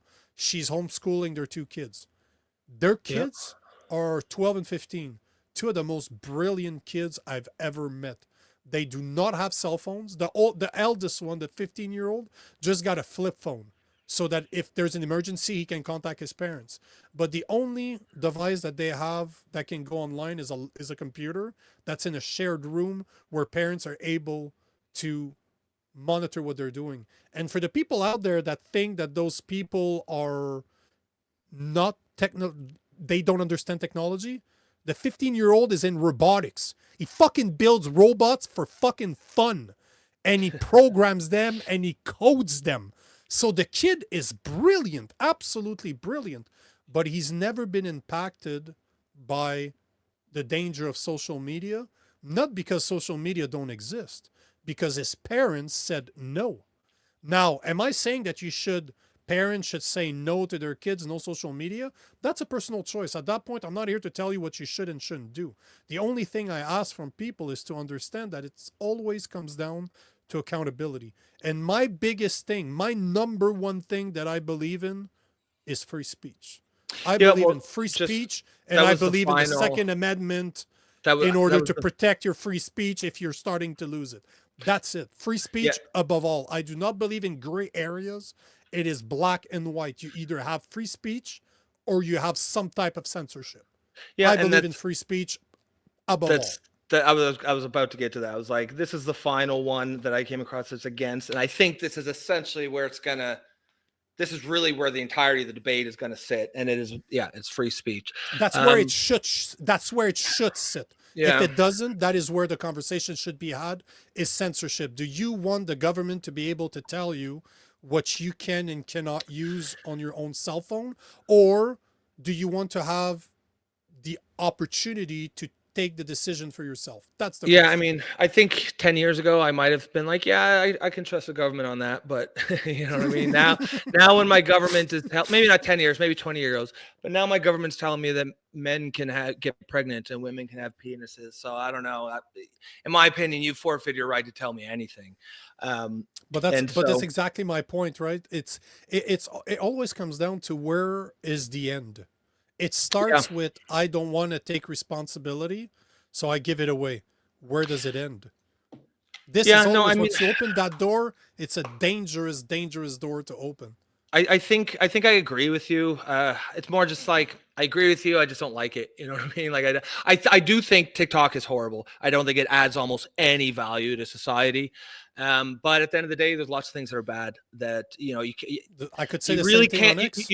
You can't have a nanny state going around telling it, protecting everyone from every single fucking bad thing. I don't want to live in that state. I want to do things that you know might be bad for me. Like imagine what a horrible world it would be if you couldn't do anything that was bad for you because you couldn't do anything, right? Because everything is bad for you at some level.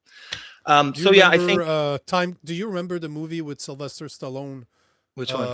Sylvester Stallone and the black guy Demolition that Man? played the Yes! Yeah, yeah, Bam! yeah, Do you yeah, yeah. remember? See, Simon. do Oh, you want to end up Murder, Death, Kill. Yeah, underground just to eat a burger? But it it's that came but this that is came where it's across my funny. feed But it's not long funny, ago, but that's how and it it was like, starts. That's how it yeah, starts. it was talking about This how is how it Demolition Man started. was a prophecy almost, and it's It's funny. actually what go back to the 90 movies, the 80s movies, you're like, "Oh man, those guys were fucking smart." They knew their shit. There Yeah, were yeah, yeah. look at George Orwell 1984, Well, I mean, he's a written in prophet. 1948. He's Yeah, definitely a but prophet, right? Huxley, his mentor that wrote Brave New Brave New World, World. Yeah. they both got it wrong, but yet they got it half right because mix those two books together and you're like, you have what's going on right now. It's fucked up. It's Well, I fucked. think what they got right, and it's the part that matters, is they got human nature right. They 100%. understood the psychology of power. And yeah, for sure, some specifics might not be right, but like No, of in course my not. opinion, those guys are like Nostradamus, especially looking through it through 2025 eyes. Um, But I would suggest to the guys out there, like this is my private collection right there. You see the eye right there, right there. where are we? Like I'll just What are we move my looking? mic right there. Yep, I see it. So Oh, all so those books. that's the full collection of George Orwell because he's mostly known for 1984 and Animal Farms. Yep. Oh yeah. But most people don't know that he's written a lot of biography style, like what he worked, like what that guy fought the fascists in the war. He spent a bunch of time as a stumpist, like he went through the U.S. and Europe as a hobo, and he hung out with people and he got to know. Hey, that guy is absolutely brilliant. It is very cool It's to read it's his other books that are nonfiction. Okay, It's I interesting, don't Nick, want to how call it many. nonfiction. It's not 1984 is should be considered nonfiction. It Well, it's should be hard. Yeah, considered yeah. prediction if there's such a category. But It's interesting, how many like just amazing writers came out of war. You know what I mean? Like Kurt Vonnegut, Slaughterhouse Five. Obviously, Hemingway was away at war, but like so many really, really famous, brilliant writers, it sort of got their start in a war, and it's interesting how that works. But like, it's almost like that unlocks something in. you see human nature at its worst. Yeah, yeah, yeah, exactly right. And then, I mean, that gives you a lot of material for sure. So we should probably get on to our last topic. I 30 did like, minutes past the hour. yeah. Thanks, I mean, people. Sorry. I always give credit to the people that are there, and I really appreciate because there's like 465 people yeah, on no, this it's live cool. right now. So I wanna take the time to thank you all. Thank you for being here. Thank you Yeah, this has been a great for just talk, spending time with us. Because and if it for sure, wasn't for like, you guys, if it wasn't for you guys, we'd just be two bald-headed fuck talking to each other. So I'm just and me and you talk, like, we'd love to see like sort of engagement from the audience, and then stuff pops up, and we'll talk about it right there. I think that's a great, because essentially what we're trying to do, yeah, it's a podcast, but I think what we're trying to do is sort of create sort of a community here, right? And people who just like-minded people who are just sick of sort of politics as usual, and maybe provide a blueprint for how to engage, how to have these discussions, even ones that might be a little uncomfortable, ones that we're not always going to agree on for sure. But this has been, it's been a lot of fun. So thanks a lot, guys, for coming out. But yeah, so our final issue, for coming out. Yeah, that's a for good coming term. out, our final topic: Biden's pardons. This is I so mean, much bullshit. I know, That I know where shit you're going. pisses me I off. know you're going to That stand shit on. Yeah. pisses me off. I'll let I you do rant. not. Do your rant Oh, first, and then I'll say what but I'm thinking. that fucking blows my mind. I I saw saw. it coming. I forgot about it because I saw it coming when he pardoned his son. I'm like, oh, you son of a bitch, you're gonna do it. You're gonna pardon. And the worst part is that he's pardoning Fauci for something that he hasn't even been accused of. And this blows my mind that that's possible. He basically has a blank canvas of accusation that could show up, and he's just like, fuck you bitches, I can't be held responsible for It, nothing. This is it's what blows my mind. this How is this that can't possible? be a this can't be a How can partisan you do that? response. How can anyone defend this? I don't care where you sit. This is ridiculous. Fucking Adam Schiff was quoted as saying how disappointed he was, and if you've lost Adam Schiff as a lefty, is something seriously wrong. As But like, much as I hate, no, hate is not a good word. As much as I do not agree that he should have pardoned his son, to a certain extent, I get it. He pardoned his son so that he wouldn't get exposed for what his son did for him. That was self-protection. I get it. I'm do not you saying think I that? agree with it. You don't think that Oh, it was just 100%. a father, you know? No, But no, okay, I'll even say, no. let's set that one aside, because you could Yep. say he's a father, just didn't care about politics, wanted That's to why save I'm his saying, son. I don't agree with that. I think that's, yeah, like you said, accountability that's mhm. completely turns out on his head. But let's just put that aside.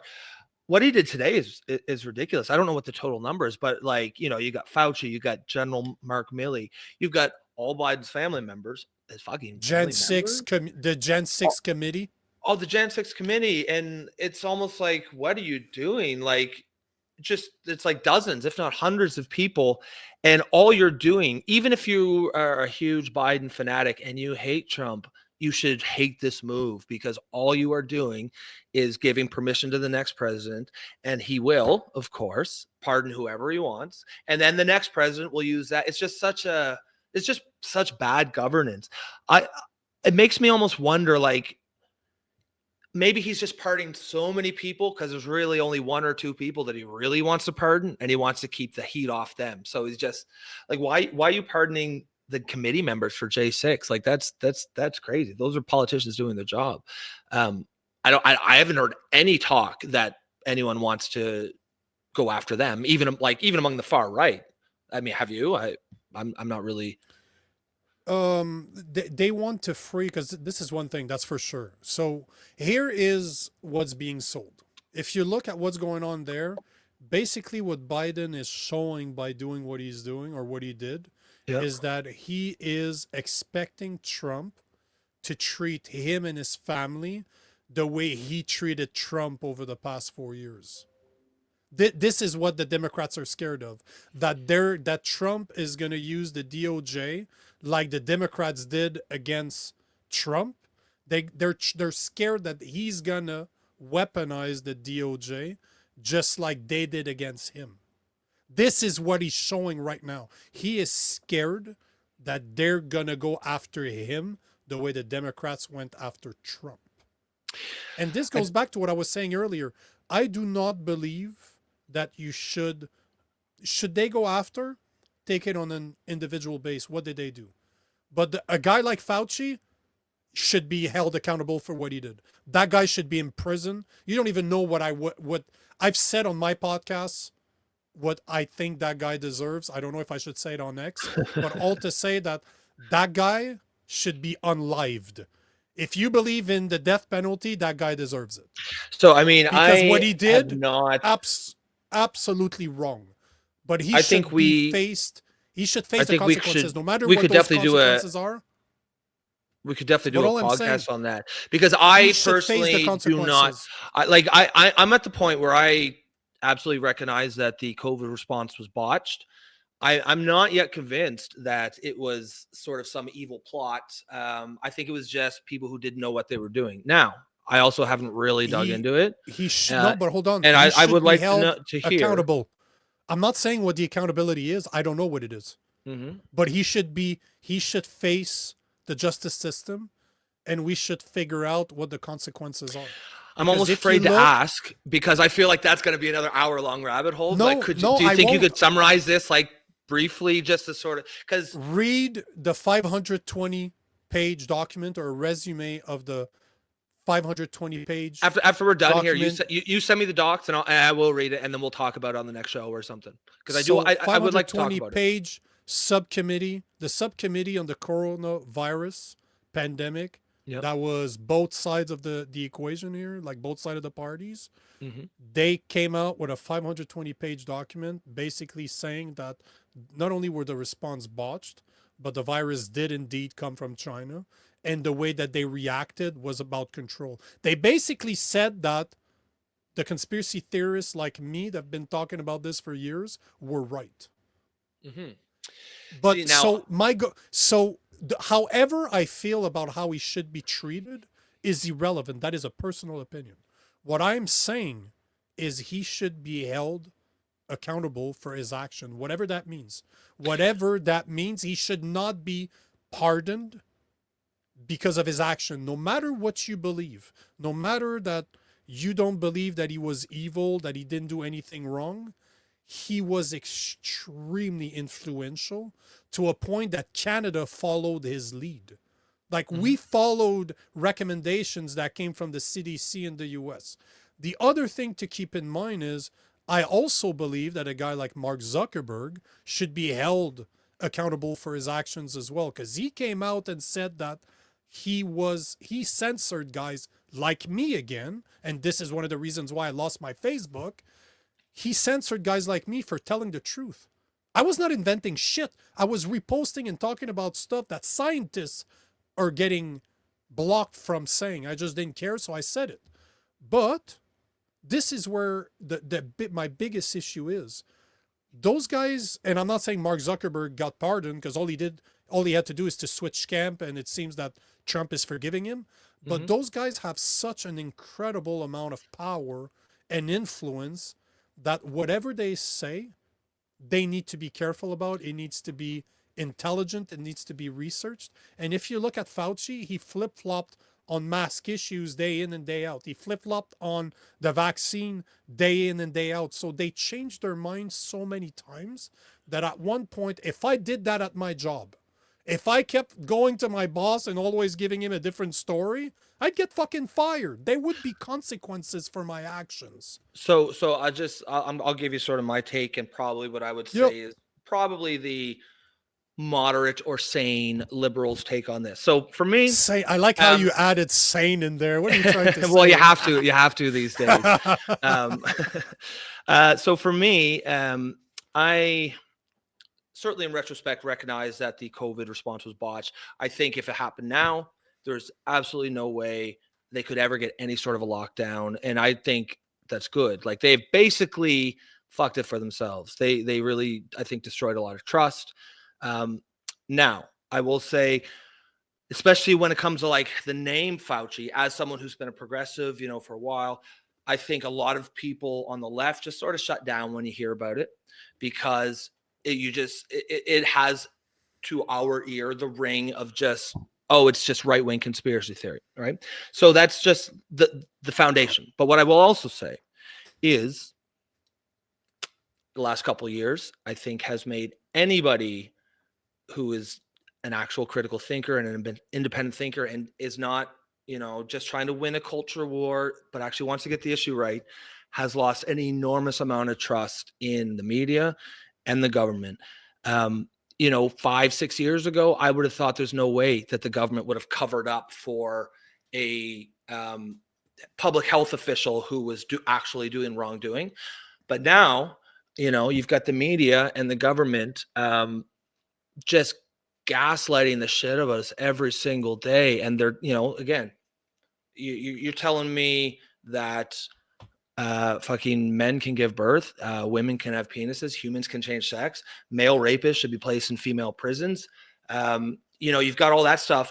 And in my opinion, when you start doing that, you have given up your right to be instinctively believe. So like what I would say about this is no, I mean, I don't know enough about specifically Fauci. My sort of generic take is I think he did a bad job, but maybe not necessarily criminal. However, I'm certainly at least now open to the idea that absolutely the media, I believe that they would or could cover something up like that. So, I certainly, it's funny because I can't dismiss things anymore if I want to be intellectually honest that I would have. And I think that's a good thing, right? Like we all sort of grow and mature. But why don't you send me that thing that you talked about, and I'll read it. I mean, it's 500 pages. It'll take me a little while, but I'll read it, and I'd like to talk about it because I think if there's actually some there, I think sort of the people who might be listening who are more sort of where I am, the sane liberal who wants to get it right, but maybe just isn't because I'm not exposed to as much as the Fauci stuff as probably someone who's embedded in the right wing information or the media sphere would be. But I don't have any faith or trust in government, in media, and so I can't dismiss it if I want to be honest with myself. So I'd like to talk about it at either the next episode or the one after that or something. I mean, depends on how long it takes me to read I just 500 sent pages. I You just just sent emailed me? I sent it to you over WhatsApp. If you want me to Yeah. email it to Yeah, you, yeah. I can email it No, to no, you. that's cool. Just give me some time, and I'll look at it with a critical eye. I'll try That's to fine. debunk it. You know what I mean? And then we'll talk about it because I mean, I But you think don't it's need to. But you don't need to debunk it. This is the thing, and this is what I want to invite every single person that is listening to this. I'm not trying to tell you what to believe. As much I share, that's why I will never be a journalist. I'm a commentator. I have an opinion, and I well, might be frankly, that's the way biased in my journalists opinion, but should be. You know what I mean? no, They should get out of the 100. telling us what to believe business that they're in right Exactly. now. That's why I am not a journalist. I'm a Yeah. commentator, but I'm somebody that does a lot of research. I am a very big rabbit hole type of individual. But the thing is I just want to open the door to basically what you said. Do you believe that women and men are the same? Chances are that you don't. No, of course Can not. a man be a woman? No, he can't. Yeah. So Not when the only government and I starts, won't. but Sorry, when go the ahead. government opens that door, that means you need to question absolutely everything that Well, they do. exactly. If you tell me that women can have penises, then I'm not going to believe anything else you say because you have proven to me that you're either a fool or a liar. And so So now, go ahead. so let me add this. So the reason I brought up Mark Zuckerberg earlier is that he admitted to the Senate, he sent a letter to the Senate saying that the Biden/Harris administration censored, put pressure on him to censor people, conservative voices that did not agree with the way COVID was being handled, that did not agree with the vaccine and what it actually meant. What were the side effects of those vaccines? That is a fact that's been showed out there. So Well, all he I'm said that on showing Rogan the is other day, no, but right? he released that letter weeks ago. Like it's been months since he released. It's just he happened to be on Joe Rogan's podcast to talk about it, but that is not new news. The thing is that again, Okay. if the government, you know that the government will lie to you. Whatever the subject is, you can find a time that they lied to you. So that means they're liars. So from the get-go, you need to question Yep. them. This is how I see the government. I don't care that it's your right, left, you're in the middle. I don't trust you. You're the government. I will take everything you say with a grain of salt and I will That research it seems for healthy to myself. me. Seems the way it should I be, believe right? so. Yeah. Absolutely. Now, As long as you if also are open to being, you know what I mean? You have to be able to 100%, be convinced. Sure. Okay. you I'm cannot with be you. biased in your research. It You have to be you open know, to your research. just get it right. You know what I mean? That's all we But that matters, in my opinion. all I want is for people to understand that if the government has been caught putting pressure on the biggest social media platforms in the world and they listened, that means that they broke the First Amendment. Because let's be clear here, free speech does not apply to private entities. I Mhm. believe that it should, but they don't fall under the First Amendment. Only the government does. But they broke the Biden administration broke the First Amendment by asking Meta to put pressure on people because they didn't agree with what they were saying. That is openly they did it. Now, why would they care? Why would So they care about doing this if that's the First Amendment? And two, the other thing I want people to consider, and I don't want to go down that rabbit hole of the conspiracy theories here. All I want people to do is to use their critical thinking, put their helmet on, and just understand this. Mark Zuckerberg came out and admitted that that was true. They never denied it. Like the Biden administration did not deny it. They oh, just let it go. I think that's understood that it's true. I don't yeah. Exactly. No, but at least up to now, until him, I knew that it was true because I can show you the proof. But I did Mhm, not have tangible proof. It was my proof, is what mhm. happened to me. But I'm just one of many, right? But what I'm trying to say is if we know that they did it, if we know that they did it, that means what else are they lying about? Well, that's Why yeah, would it's they exactly cover? what I was Why just would saying. they? On one side, you're trying to prevent the guy that runs the two biggest social media platforms in the world, and then you're protecting with a blank protection a guy that supposedly did his job and was a great public servant. Why are Well, you doing this? Why do you feel that he needs the protection if he did nothing right? Because that's what the government tells us. They tell us all the time not to worry. You didn't do anything wrong. Don't worry about it. If you have nothing if you've done nothing, don't worry about it. You're okay. But why is it that he protected Fauci? And he didn't protect Fauci 2 months ago or a month ago when he was pardoning his son. He did it within hours of Trump's inauguration. That's literally the last thing he did is pardon Fauci, the January 6th committee, and a bunch of his fucking family that I had no clue who they are. mhm. Never heard of those people before. And I'm like, what's going on? This is the thing. Believe what I'm saying or not, just look at the actions. Why would somebody do that? And this Well, should trigger something in your head to say, there's something wrong going on here. I What is mean, it? I'm even There's okay with something going on. like to me, I mean, because they're corrupt as fuck, and they I'm sure they're hiding something. But for like, you know, you had said that it's against the law, or it was against like at least the First Amendment. What Zuckerberg did, and I would say we don't even No, need to no, go. hold on. Not what Zuckerberg said. The government did. Because Well, they, Zuckerberg, it's a private entity. He can censor anybody he wants if he wants to. No problem. He can't do yeah, anything. what the government did. But what I'm saying is like it Yeah. doesn't even really matter. Like what matters is that it's wrong. Like is that the society? You know, even if that was legal, let's say there was no First Amendment and it was completely legal what they did, it's still wrong. You know what I mean? Like that is not how society should be run.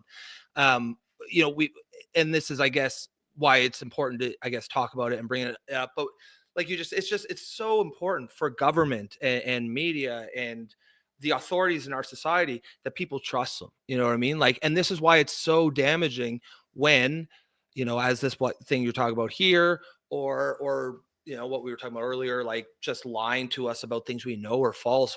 Why it's just because there are going to be times when the government does tell us things that we need to know, and we are not going to be able to believe them. And that's why, like, there's I think there's value a lot in, like I said, I'd like to do like an episode, because I do want to read about that thing and talk about it, talk about like what exactly, not even from a conspiracy theorist perspective, just from a fucking good governance perspective. Is this how government should be run? It's we haven't talked about this, and I'd be interested to hear a thing, but I'm sure we'll talk about it later.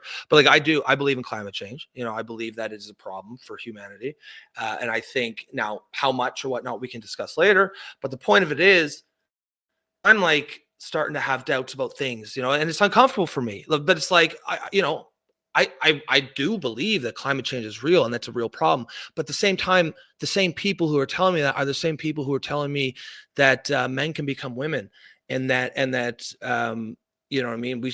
And they're going to the social media sites and shutting down the discussion about topics they don't want to believe. So it's like it's uncomfortable for me because I want to believe it, but I'm also not an idiot, right? Like, even if that's true, like they really need to understand what they're doing when they do these things, and I do not think they do. And I I think, think they do. They know exactly what they're doing. They're not do you stupid. Don't think? underestimate.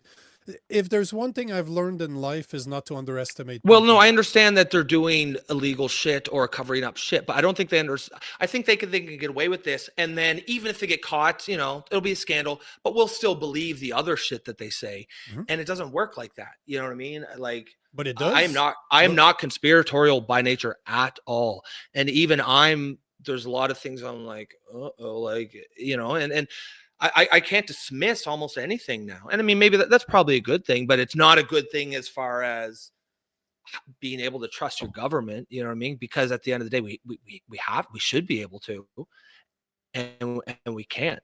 And it seems to me like, you know, talking about this, like, just not just us, but everybody out there talking about it, like, this is an important conversation to have, because something's got to change, in my opinion. and it's easy to speak about problems and not speak about solutions. And this is That's the yeah, biggest one. yeah. What Yeah. is the solution? That's obviously a discussion for a different episode, but it's the thing. And again, this is what I want to stress. I'm not saying that you should believe what my views are. All I'm trying to say is look at what the information that's presented to you and just tell me that something's not wrong, that something is not up, that you can look at this and take it for granted without questioning it. Hmm. This is what I'm trying to say, because Well, and that's, I you think and I we are going to disagree. yeah. We're going to disagree on some stuff. And you said climate change. I smiled because that's definitely a conversation you and I Well, want yeah, to. that's why I smile too, because I figured there would be, and I think we both but welcome that. And I mean, there's a lot of nuance and stuff that I'm sure we can but sort of drill into that. but it's because one of the reasons I was laughing is because I just released a podcast with Judith Curie, which is one of the biggest climate change denier. That's how they phrased her. But Hmm. she's brilliant. Like she was a professor at Georgia Tech, one of the best schools in the US. Like, she is not an idiot. Like, that woman is extremely, extremely researched, and she made extremely valid points. And it's interesting because I knew a lot of the things that she said, but when I say it, it's one thing. I'm a podcaster, I'm a content creator. You could look at me and say he's just a fucking bald-headed idiot, right? But then you have one of the most knowledgeable persons just say, why is there no debates? Why has scientists become activists? Why are we not Yeah. exploring different type of technologies like nuclear power? And most of the response that I Oh my got from this God. podcast is that people are like, you just had a climate scientist say that we should explore nuclear. She's like, yeah, nuclear, That's crazy. thermal, That's thermal, controversial, right? thermal energy. But no, but all she's saying, Environmentalists should It be should be there. pushing nuclear. It's just such an obvious solution But to so many but problems. see what you're saying. Conspiracy theories. But you're right, though. No, but do you see what I'm saying? It's Yeah, because yeah, that yeah. conversation is not had. And all I did literally during that podcast that lasted an hour and something, I asked 3 questions. And she just went on to explain, and it's brilliant. So Mhm. I smiled because I like those conversations, and we should have her on. I'm sure she'd I come back. love She's very, I love that. very easy for me to get access Well, to her. So I we mean, should. like I said, I do believe in climate change, but I realize that, I mean, I'm not a climate scientist. I'm not out there getting the data.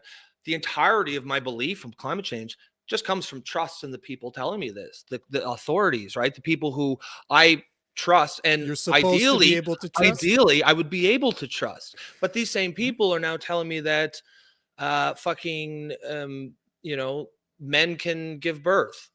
So right away, you know, that right away, I know you're lying about that. So right, you know what I mean? Like, it's like, do you not see the bind that they're putting all of us in here? Who just, at the end of the day, you know, I think most people, we just want to get it right. You know what I mean? Most people are not activists. Most people are not culture warriors. We want to get it right.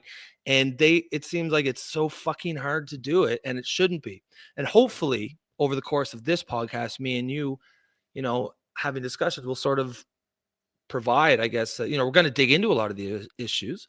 We're certainly going to disagree on a lot of them. But hopefully we can sort of separate, you know, the wheat from the chaff, so to speak, and sort of get down to some of them, and sort of maybe provide a blueprint for how to tackle some of these issues. Because the information environment right now is just, it's toxic, yeah, but it's muddled to the point where, you know, it's almost nonsensical, and it makes you wonder. It's hard to imagine that that isn't intentional. You know what I mean? They want us in the dark. They want us and, like, you know, to the extent that maybe we have a remit on this podcast, maybe it's to try to do our little part to dig down into it. Now, you know, I think it's good that you're kind of quote unquote conspiratorial or conspiracy theorist, because, and I think it's good that I'm not, because between the two of us, maybe we can actually, It's you gonna know, be interesting. yeah, maybe we can actually dig down into some of it. I'll have to look for my my tinfoil hat though. I don't know where I put it. I'm gonna have to wear it next I mean, time. maybe we'll have a bet one of these days, like the loser has to wear a tinfoil hat on air or something. You know, if there's again, I've said it, but I'll repeat it because this is why I create content, right? I just want the people to question the narrative. Yep, yep. And questioning doesn't necessarily mean that you disagree. Just mean that you did Well, sometimes research. you question it and you're like, oh no, yeah, I was right. You know what I mean? And that's fine You too. should Like, that's always be able to question your beliefs and see where you actually stand once you've been challenged. well, anyone who can't question their belief, like, that's a huge tell that they know, or either consciously or unconsciously, that they're wrong. You know what I mean? It's why trans activists are so adamant about, you know, no debate, hashtag no debate. It's because they know they'll lose it. Now they're losing it anyways, but it took a lot longer than it should have, because, you know, they shut it down. And one thing that I think, you know, I mentioned to you when we first started talking, and this is just from someone on the left. One thing that the left really has to get away with is this just bad faith. You know how they shut down debate, right? They'll, like, call someone a racist, or call someone a transphobe, or a homophobe, or a bigot, as if that, you know, and if someone is being a racist or a homophobe or whatever, then explain exactly how. But that's not what's really happening. They're using these things to shut down any debate, and it's been effective. You know, it's been effective up until now. I think people are starting to wake up. But yeah, I mean, it's still, you know, we still got a long ways to go. But it's kind of like what you said at the beginning of this podcast. Like, the idea has to stand on its own, even if the idea comes from a objectively terrible person.